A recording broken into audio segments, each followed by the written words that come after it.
everybody, and welcome back to Advanced Functions. We're still doing polynomial functions, so this should be rather quick.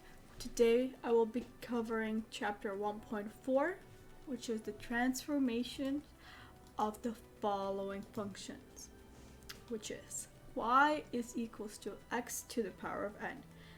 You may remember this as a power function from chapter 1.1. So let's get started. Quite frankly, this chapter is really simple. You just need to remember the transformations you learned in the previous years and apply them to a new graph, which I will go over rather quickly. Let's go. So at first we have the graph of a polynomial function of the form y is equals to a times k times x minus d to all to the power of n plus c can be sketched by applying the transformations to the graph of y is equals to x to the power of n, where n is an element of all natural numbers. The transformations represented by a and k must be applied before the transformations represented by c and d. Again, you should recall this from last year. Now let's go further. The parameters a, k, d, and c in a polynomial functions of the form y is equals to ak times x minus d to the power of n plus c, where n is a non-negative integer, correspond to the following transformations.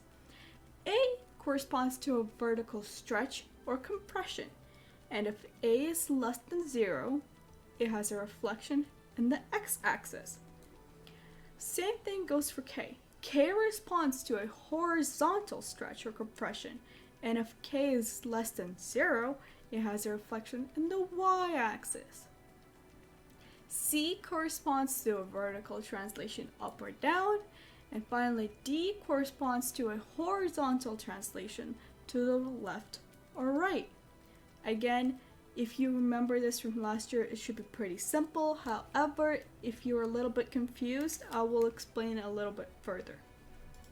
So let's look at the following example, okay?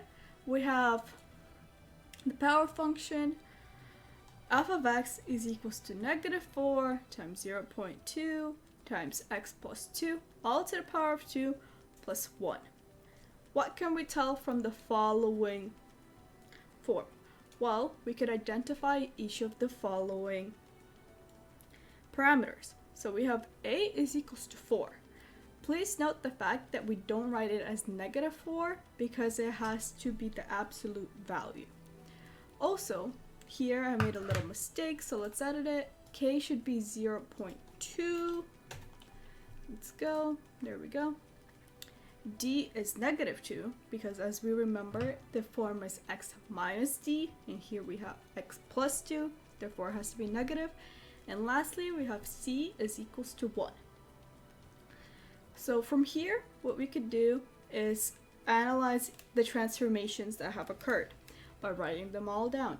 So if we have the a factor is 4, which means that it has to be stretched vertically by a factor of 4. And then since we know it was negative, it was reflected in the x-axis. Here we have, oh, another mistake, kind of sad. We have the factor k.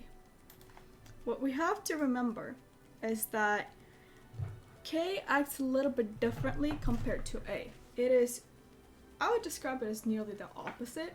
So for example, here we have 0.2 as the parameter.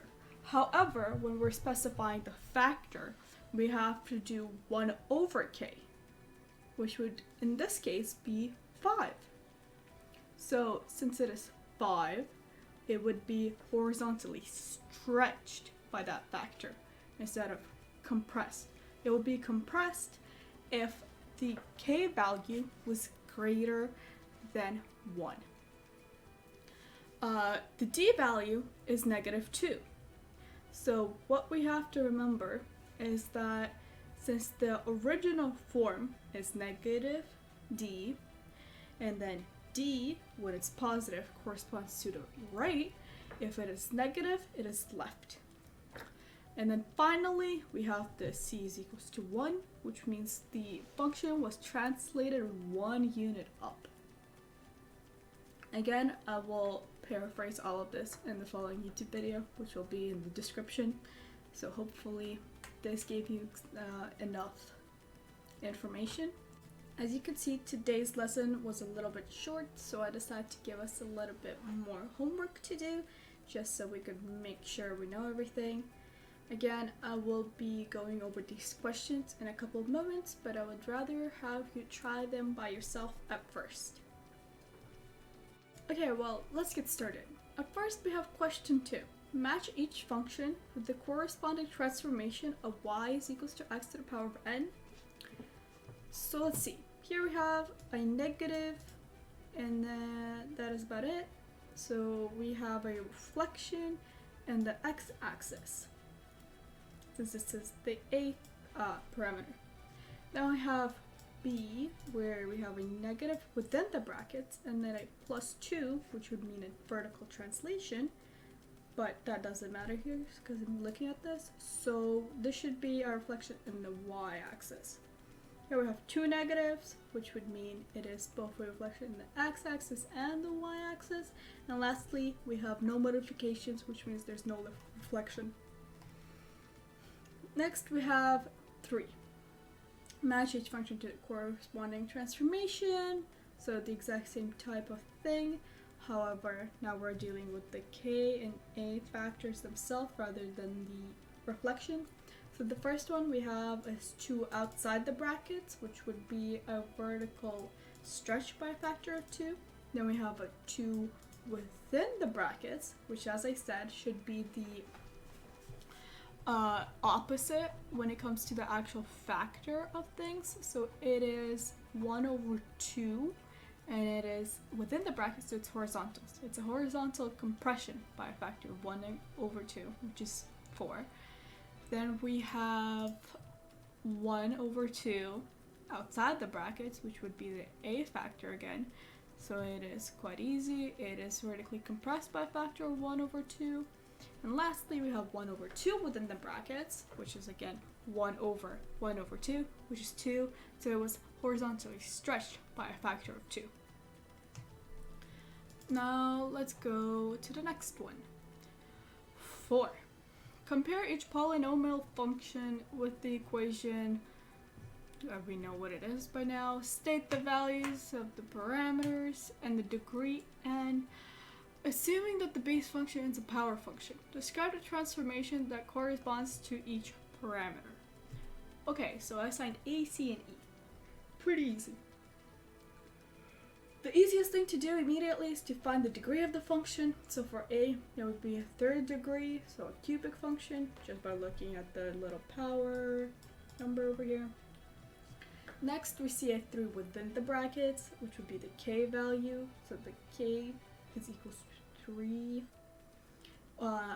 We also have to describe the transformation. Since k is 3, the factor would be 1/3, and since it is 1/3, it is horizontal compression.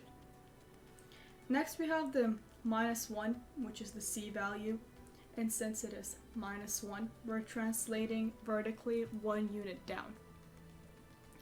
Now let's do c. Again, we have a cubic function, and this time we only have a c value, which is 5, and since it is positive, we're translating the function or the graph 5 units upward. E, we have quite a little bit of things happening. So at first we have the a value, which is 2, which would mean that we are vertically stretching the graph by a factor of 2.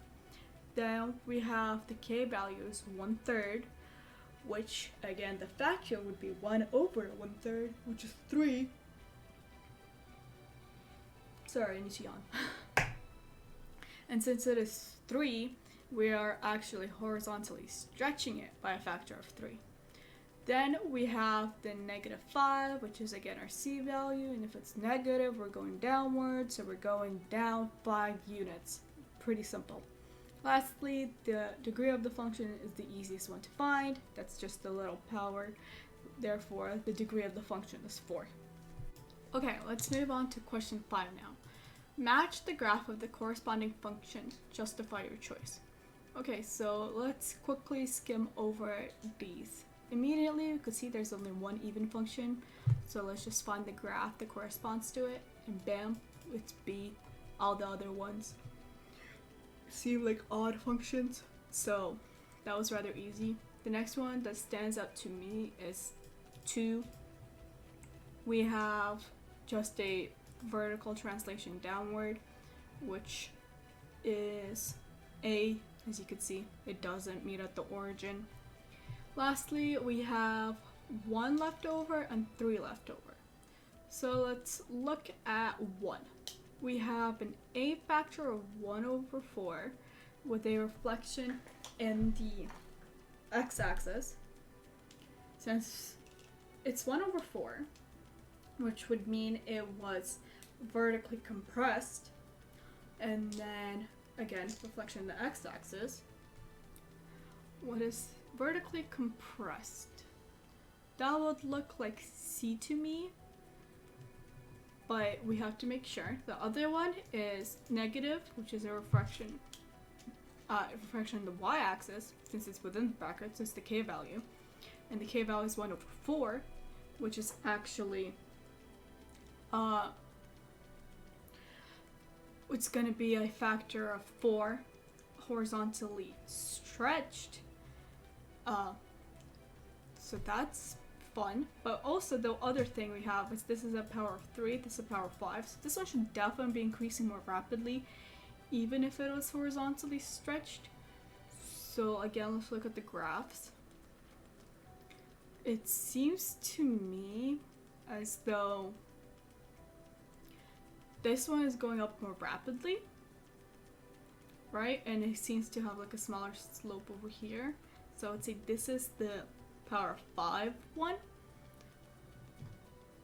Yeah, and then this one would be the power of 3 one, just because this one is still going more rapidly. Yeah, oh, also look at the numbers, 8 and 4, and this is -4 and -8. So as you can see here, it's becoming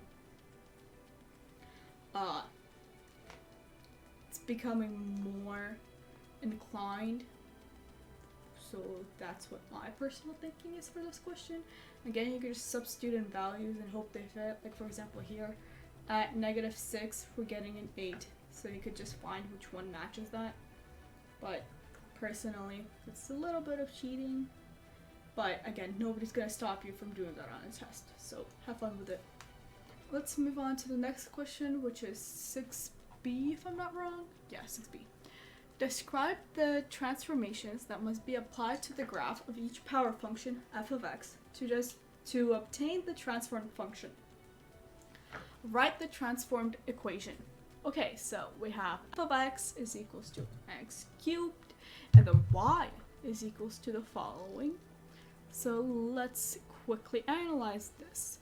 As we know, when we have the following notation, all we have to do is analyze what is actually being transformed.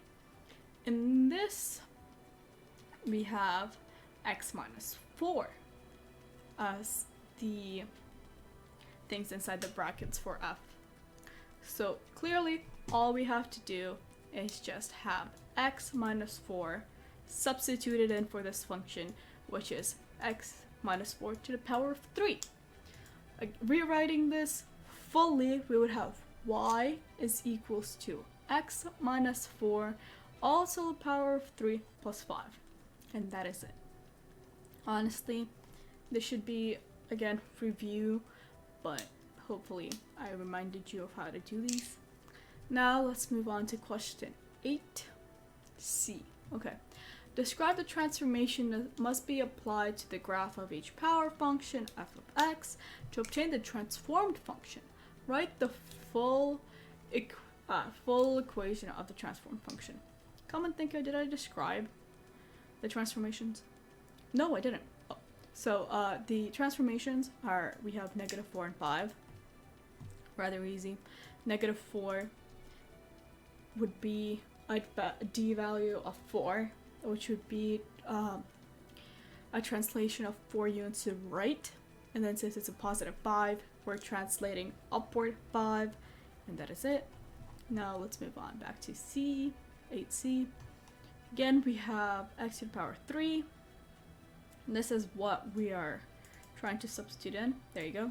So this whole part is going to be to the power of 3. So our function is actually 2 times 1/3 times x minus 5. And the 1/3 in x minus 5 is all to the power of 3. And then minus 2. The transformations are again rather simple. However, in this example, we finally have all of them. So at first our a value is 2, which would mean we are vertically stretching the function by a factor of 2.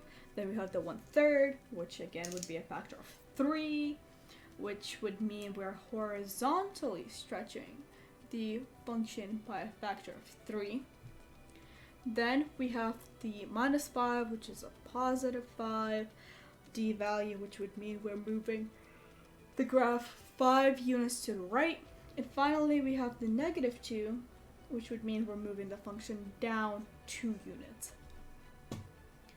Now for 9. For each pair of polynomial functions in the question 8, sketch the original and the transformed function on the same set of axes. And B, state the domain and range of the functions in each pair. For even functions, give the vertex and the equation of axis of symmetry. Okay, well, this would require us to finally graph things. So I'm gonna move over to the graphing paper now. Okay, so I'm gonna rewrite the function that we got from the previous question. Again, we're just gonna do C because that's the one we discussed. So the function was y. We are writing y. Y is equals to 2 and then 1/3 x minus 5 all to the power of 3 minus 2. Okay, so it's asking us to sketch the original and the transformed function on the same pair of axes. Okay, well, this is our y, this is our x. It's a good idea to always put the arrows on. So, of course, we're gonna have our 0, 0. Then the two most important things we have is the negative 5 and the negative 2. So first of all, I kind of want to do the following, and that's move this graph a tiny bit over. Hello? Let's put it perfectly on a square. There you go. Honestly, we're gonna let the zeros be because I couldn't care less. What do we have? We have a cubic function. So let's make 1, 2, 3, 4, 5, -1, -2, -3, -4, -5, -6, 1, 2, 3, 4, 6, 7, and so on. -2, -3, -4, -5, -6, -7. Yeah, these aren't perfect, so we know the function is going to be something along the lines of this. This 6, 7, 8 is over here. 6, 7, 8, so 2 is over here. 6, 7, 8. I hate how it keeps doing that. Okay. This is not gonna be pretty, so do not expect anything from the following graph. Okay? Okay. We did one part. Again, you should definitely do this on actual graph paper with an actual steady hand and not on a computer like I am, but this is y is equals to x to the power 3.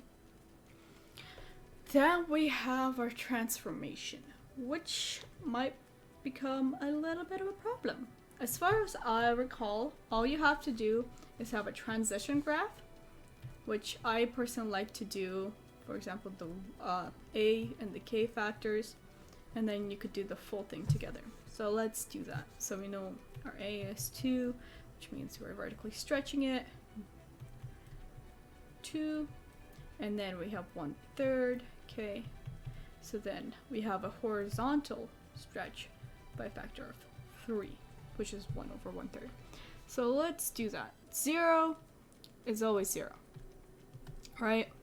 Even if we multiply it by 2 vertically and then by 3, it wouldn't change. Here we have a 1 and 1. So if we vertically stretch it by a factor of 2, it'd become 1, 2, and then we had 3, which would move it all the way over here. Again, this one is not really needed, but I like to do it. Then we have the same thing here, so 2 and then negative 3, there. Now, I'm pretty sure you should have around 5 points at best for your graphs, but it's a little bit difficult to do that on these sort of things. So what I'm gonna try to do is just estimate. Again, we said this is 8, so we should go all the way up to 16. However, since this was 2, it should go to 6. 6 and 16. So I would say it's going something like that. Really steep. 6 and 16 over there somewhere. That was almost perfect, you know? Very, very beautiful. I know. Now, what else do we have? Well, for our final graph, we should get a 5 units to the right and negative 2 units down. So 5 units to the right, let's go. There we go. And now 2 units down.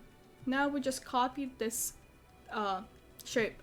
So we went 3 and 2, so let's go 3 and 2. And then we went really rapidly up. So how many, what was the space between them? 2 units? 2 units, right?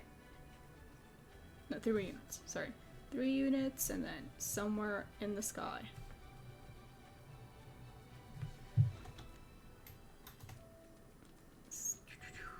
Three units. This is where we're at. Okay. Sorry. I'm just thinking about how we should do this. There you go. Something like this. And then same shape downward. Again, 3 units. 1, 2, 3. Somewhere over here. Was this 3 units? 1, 2, 3. Oh, wait. Sorry. I didn't go through this part. There you go. And this is our final. Y is equal to 2. 1/3. X minus 5. 3 minus 2. I could always try to actually get good graphing paper and actually record me doing this with not a shaky hand and pen. But I feel like it's more important to show off the process rather than the perfect picture. Again, this would not be a good idea to show to your teacher when you are actually doing a test. But I feel if you could perform these procedures, then you should be good. Just make sure your lines are straight. Okay? Now let's move on to question... Oh wait, we forgot to state the domain, didn't we? State domain and range for the functions in each pair. For the even functions, okay, so this is not an even function. Domain and range. Hopefully you know this by now. The domain for these sort of functions is x is an element of all real numbers. And the range is the exact same, so y is an element of all real numbers. Just because, well, that's not a curly bracket. There you go. Just because we're going from negative infinity to positive infinity, and x is defined everywhere across the number line. And yep, that's about it for this question. Let's move on to the next one now. So what we have is question 10. Transformations are applied to each power function to obtain the resulting graph. Determine an equation for the transformed function. Okay. And then we have 2, state the domain and range. For each function, give the vertex in the equation of the axis of symmetry. Okay, so here we have C. That's personally what I chose, since we already did a third degree function. This one is a quartic. So here's the original function. Let's see what has changed. So immediately what we could see is that we moved downward. It seems like we moved downward 5 units. So let's remember that. -5 is C. And then we also moved from the origin 3 units to the left. It doesn't seem like we've changed in shape, but let me just verify that. So what, did we ever reach a full square? Well, this one reached a half square. So half and then 3. 1.5, 1.5, and then 3. Yeah, that seems about right. So it doesn't seem like we have an A or a K factor in play. So the only things that we have is actually our newest D and C values. I'm just gonna write them down, although I don't think it's actually necessary. But it makes everything more fun, you know? Remove. Thank you. So for that function, we had y is equals to, what we found was a C value of -5 and D value of -3, so +3. And this was a quartic, -5. That's our new function. Then what else did we need to do? Domain and range. And then the vertex and the equation of symmetry. Okay, so domain and range, we moved down move down 5, and then we moved to the left 3. So the domain, as we know, for an even function of this sort should be defined for all of the values, so x is an amount of all real numbers. However, the range, we have to look at the leading coefficient and what is constraining it. So here the leading coefficient is +1. Since it's +1, we're opening upward. However, our vertex is at -5, so y has to be greater or equal to -5. And that is our range. Lastly, the vertex is rather simple. We look at these two numbers. It's almost the exact, well, it is the same thing as for a, I always mess these up, for a quadratic. I think I said quadratic instead of quartic in our first video, but hopefully that didn't matter that much.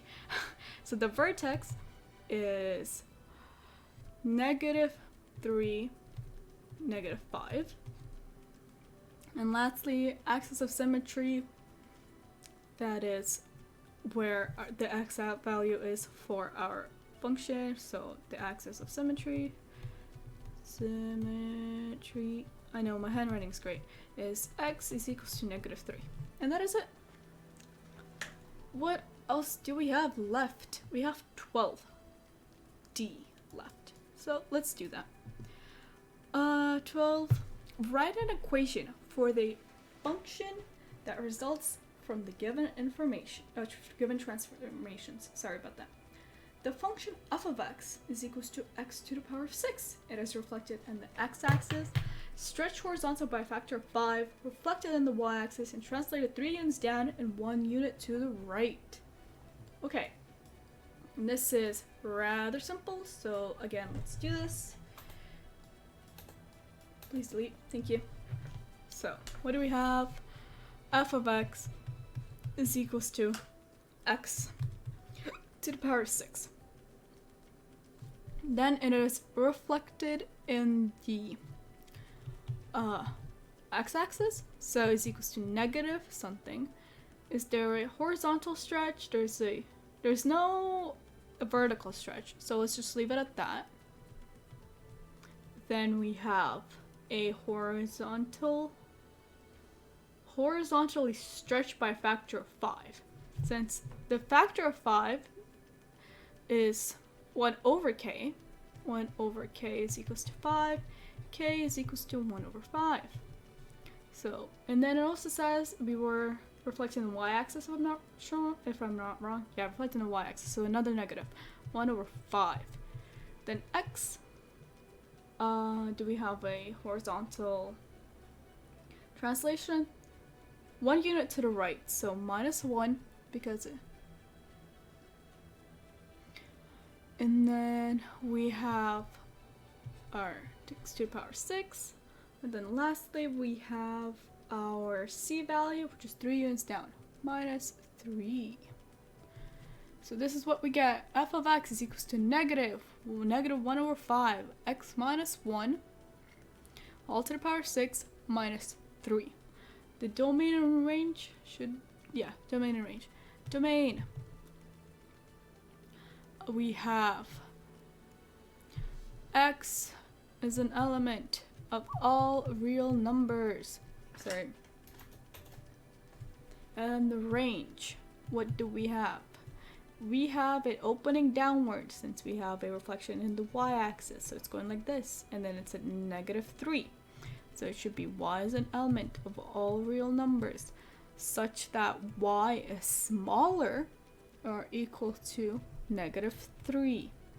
Again, the way you know this is from the a value and the c value. What else do we have? Just give the vertex. The vertex, okay, we're just looking at the value here and the value here, which should be 1, negative 3. That's the vertex.